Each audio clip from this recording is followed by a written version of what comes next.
అందరికీ శుభాభినందనలు.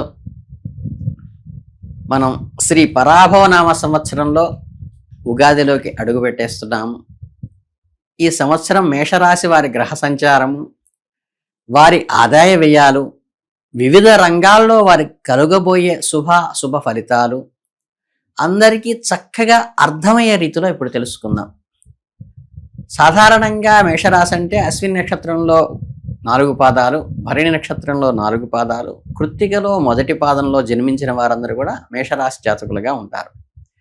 అలాగే జన్మ నక్షత్రం తెలియని వారు ఎవరైనా ఉంటే తమ పేరులో మొదటి అక్షరం ఆధారంగా కూడా నిర్ధారించుకోవచ్చు. అంటే చు, చే, చో, లా తో మొదలైన వాళ్ళు కానీ, లీ, లు, లే, లో తో మొదలైన వాళ్ళు కానీ వీళ్ళు మేషరాశికి చెందుతారు. అంటే నక్షత్రాన్ని బట్టి గనక మనం పేరు పెట్టించుంటే పంతులు గారికి చెప్పి ఈ అక్షరాలు చెప్తారు కాబట్టి ఆ అక్షరాలను బట్టి మళ్ళీ నక్షత్రం ఐడెంటిఫై చేసుకోవచ్చు.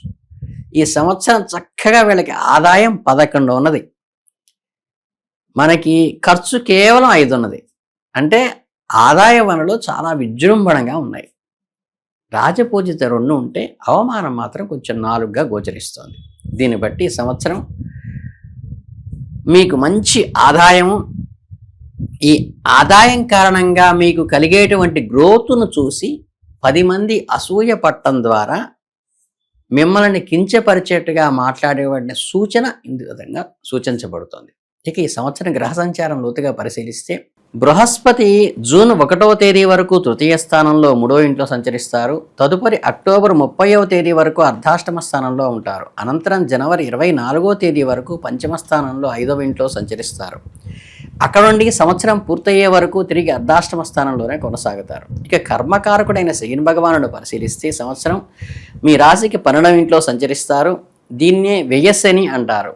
ఇక ఛాయాగ్రహాలైన రాహువు మరియు కేతువుల సంచారం గమనిస్తే అక్టోబర్ 1వ తేదీ వరకు రాహువు 11వ ఇంట్లోనూ, కేతువు 5వ ఇంట్లోనూ ఉంటారు. తదుపరి రాహువు 10వ ఇంటికి చేరుతారు, కేతువు 4వ ఇంటికి చేరుతారు. ఇది గ్రహ సంచారం మూలంగా చూస్తే ఈ సంవత్సరం దీనివల్ల మేషరాశి వారికి ప్రధానంగా ఏలినాటి శని ప్రభావం బలంగా ఉండటం వల్ల జీవితంలో అనేక రకాలైన ఒడిదుడుకులు ఎదురయ్యే అవకాశం ఉంది. ఈ ప్రభావం వల్ల అనుకోని కష్టాలు రావటం, సాఫీగా సాగుతున్న వ్యాపారాలు హఠాత్తుగా నిలిచిపోవటం వంటివి జరగవచ్చు. వృత్తి మరియు వ్యాపారాల్లో అనేక ఆటంకాలు ఎదురవుతాయి. కొద్దిగా ధన నష్టం కూడా సంభవించవచ్చు. ఇందువల్ల అవమానాలు ఎదుర్కోవటం, ఊహించిన సంఘటనలు జరగటం, క్లిష్ట పరిస్థితులను మీరు ఎదుర్కోవలసిన పరిస్థితులు అయితే సూచిస్తున్నాయి. ఈ సంవత్సరం ప్రతి పనిలోనూ 1కి 4 సార్లు ఆచితూచి అడుగు వేయండి. వివిధ వృత్తులు రంగాల్లో ఉన్న వారికి ఈ సంవత్సరం ఎలాంటి ఫలితాలు ఉండబోతున్నాయో ఇప్పుడు తెలుసుకుందాం. ఈ సంవత్సరం కళత్ర జీవిత భాగస్వామి మూలక చిక్కులు ఏర్పడే అవకాశం ఉంది. పరోపకారం చేయాలనే కోరిక బలంగా ఉన్నప్పటికీ పితృపక్షం, తండ్రి వైపు బంధువుల నుండి ఆందోళనలు ఎదురవుతాయి.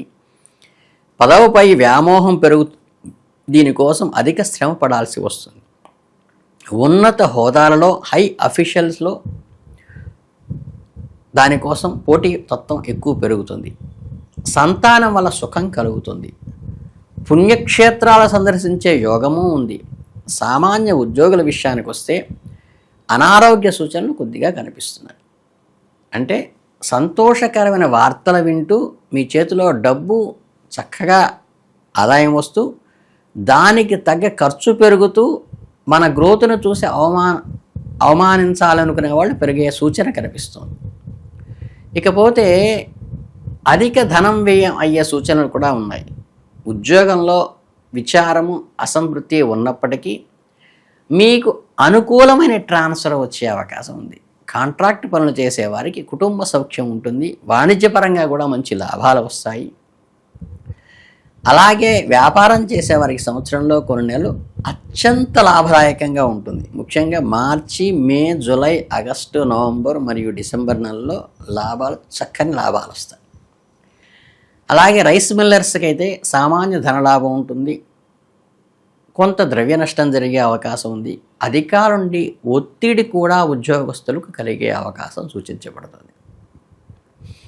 సినీ పరిశ్రమలో ఉన్నవారికి మనోవ్యాకులత, ఉదర సంబంధమైన అసిడిటీ లాంటివి, విచారకరమైనటువంటి విషయాలు వినటము, ఉంటాయి, ధనలాభం మాత్రం పుష్టిగానే ఉంటుంది. వృత్తిలో లాభము మరియు వ్యవహారంలో జయాలు సాధించి కీర్తిని, మిమ్మల్ని చూసి అసూయపడే వాళ్ళని పెంచుకుంటారు. అలసత్వం కొద్దిగా ఆవహించే అవకాశం ఉన్నది. ఈ కమ్యూనికేషన్ రంగంలో ఉన్నవారికి విస్తృతమైన వ్యాపారం జరుగుతుంది. దానికి తగ్గట్టుగానే ధన వ్యయం కూడా స్పెక్యులేషన్లో వెళ్ళిపోతూ ఉంటుంది. ఈ ఎలక్ట్రానిక్ రంగంలో ఉన్నవారికి ధన ఖర్చుతో పాటు స్థానచలనాలు, వాహన ప్రమాదాలు కొద్దిగా సూచించక తప్పటం లేదు. ఇక ఎవరైతే రియల్ ఎస్టేట్ వ్యాపారం చేస్తుంటారో వ్యాపారులకు భూమి మరియు గృహాల ద్వారా లాభాలు పొంది వాణిజ్యంలో ఆదాయం ఎక్కువ వచ్చి పరనిందలు కూడా పడాల్సిన పరిస్థితి వస్తుంది. పారిశ్రామికవేత్తలకు ద్రవ్యలాభం ఉంటుంది. ప్రణాళికల ద్వారా కీర్తి దక్కుతుంది. ఉద్యోగుల వేతన సమస్యలు ఇబ్బంది పెట్టవచ్చు. సిమెంటు, కలప, శానిటరీ వ్యాపారులకు నిలకడగా ఉంటుంది. అలాగే ఈ పెయింటింగ్ వ్యాపారం కానీ అనారోగ్య లోపం భేదించవచ్చు. చేతి వృత్తులు ఎవరైతే చేస్తుంటారో వాళ్ళకి మంచి లాభసాటిగానే ఉంటుంది. ఆభరణాలు తయారు చేసే వాళ్ళకు కూడా చాలా అనుకూలమైనగానే చెప్పవచ్చు. ఈ సంవత్సరం కలిసి వచ్చే అంశాలు మరియు అదృష్ట సంఖ్యలను పరిశీలించినట్లయితే 2, 3, 8, 9, 11 అదృష్ట సంఖ్యలుగా ఉంటాయి. అలాగే బుధ, శని, మంగళవారాలు మీ అదృష్టాన్ని కలిగించే వారాలుగా చెప్పబడతాయి. రత్నధారణ విషయానికి వస్తే అశ్విని నక్షత్రం వాళ్ళ వైడూర్యాన్ని, భరణి నక్షత్రం వాళ్ళ వజ్రాన్ని, కృతికా నక్షత్రం వాళ్ళ కెంపుని ఉంగరాల్లో ధరించేటువంటి అవకాశం ఉన్నవాళ్ళు, ఇంట్లో అవకాశం ఉన్నవాళ్ళు మాత్రం అవి ధరించవచ్చు, లేకపోయినా ఇబ్బంది లేదు. ఏలినాటి శని మరియు ఇతర గ్రహాల ప్రతికూల ప్రభావం ఎక్కువగా ఉన్నాయి కాబట్టి చక్కగా శనికి తైలాభిషేకం చేసుకోవటం కానీ, శనివారాలు ఉపవసించి విష్ణువుని కానీ హనుమంతుడికి కానీ అభిషేకం చేయటం వల్ల ద్వారా కూడా ఆ దోష నివారణ అవుతుంది. అలాగే సోమవారాల్లో శివునికి ముఖ్యంగా పంచామృతాలతో పాలు, పెరుగు, నెయ్యి, తేనె, పంచదారతో అభిషేకం చేయటం ద్వారా కానీ, మారేడు దళాలతో పూజించటము, శివ ప్రదక్షిణ చేయటము, బెల్లం పొంగల నివేదన పెట్టడం అమ్మవారికి, వీటి వల్ల కూడా దోషాలు చాలా వరకు తొలగుతాయి. శనీశ్వరుకు జమ్మి ఆకులతో పూజ చేయటము, నువ్వుల నూనెతో శనికి అభిషేకం చేయటము, శనిసింగరాపూర్ లాంటి చోటుకి వెళ్ళినప్పుడు లల్లని వస్త్రాలు మరియు నువ్వులను దానం చేసే అవకాశము పుచ్చుకునేవారుంటే ఇవ్వటం మంచిది. ఇక ఆర్థిక సమస్యలు, వ్యవహార చిక్కులు తొలగిపోవటానికి వెంకటేశ్వర స్వామి గుడిలో ప్రదక్షిణాలు చేయటము, తులసి దళాలతో స్వామిని అర్చించటము, చక్కెర పొంగలి స్వామికి నివేదన పెట్టడం కూడా మంచి సూచనలుగా చెప్పవచ్చు. అలాగే శనివారాల్లో లక్ష్మీనారసింహస్వామి కనుక అర్చించినట్లయితే చక్కగా లక్ష్మీ అనుగ్రహం కలిగి మనకి ఆదాయ వనరులు విపరీతంగా పెరిగే అవకాశం ఉంది. అలాగే శత్రు భయంకరంగా ఉంటారు కాబట్టి నరసింహస్వామి ఈ అసూయాపరుల నుంచి కూడా రక్షణ లభిస్తుంది.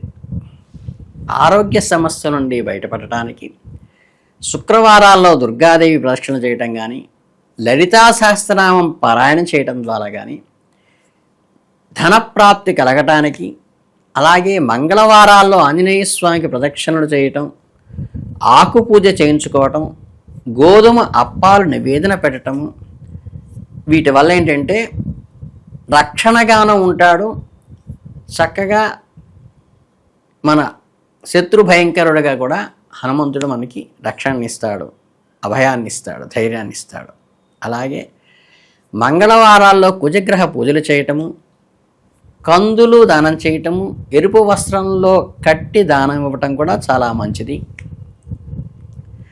గోధుమ రొట్టెలను సాయిబాబా గుళ్ళో కానీ పంచితే కూడా మంచిది. అలాగే షణ్ముఖుడికి సుబ్రహ్మణ్య స్వామికి అష్టోత్తరం చేసుకోవటం కానీ, ఈ పాము పడగ మెలికలు వేసుకుని ఉంటుంది నాగు జత, అక్కడ కూడా అభిషేకం చేసుకోవడం వల్ల కూడా మంచి అనుకూలమైన ఫలితాలు కలుగుతాయి. ఇవన్నీ ఏంటంటే మీకుగా తక్కువ బడ్జెట్లో మీరు అర్చన చేసుకునే విధానం. అనవసరంగా వేలు ఖర్చు పెట్టపాకండి, అవసరం లేదు. ఇకపోతే ఏలినాటి శని ప్రభావం వల్ల కొద్దిగా కొన్ని కష్టాలు, ఆటంకాలు ఎదురవుతుంటాయి. వాటిని తట్టుకునే మనస్తత్వం ఏర్పరచుకోండి, డీలా పడిపోకండి.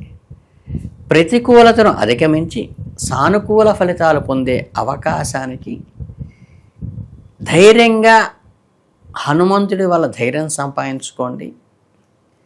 మీరు ముందుకు వెళ్ళండి, ఖచ్చితంగా విజయం మిమ్మల్ని వరిస్తుంది. గ్రహ పరిస్థితులను అనుసరించి చెప్పే కొన్ని సూచనలు మాత్రమే. మీ స్వశక్తిని, దైవ బలాన్ని నమ్ముకుని ముందుకు సాగితే విజయం ఖచ్చితంగా మీ సొంతం అవుతుంది. పాజిటివ్ నేచర్ అలవాటు చేసుకోండి. ఆప్టిమిస్టిక్గా ఉండండి, పెసిమిస్టిక్గా ఉండబాకండి. మీ అందరికీ ఈ సంవత్సరం అద్భుతంగా జరగాలని మనస్ఫూర్తిగా కోరుకుంటూ శుభమస్తు.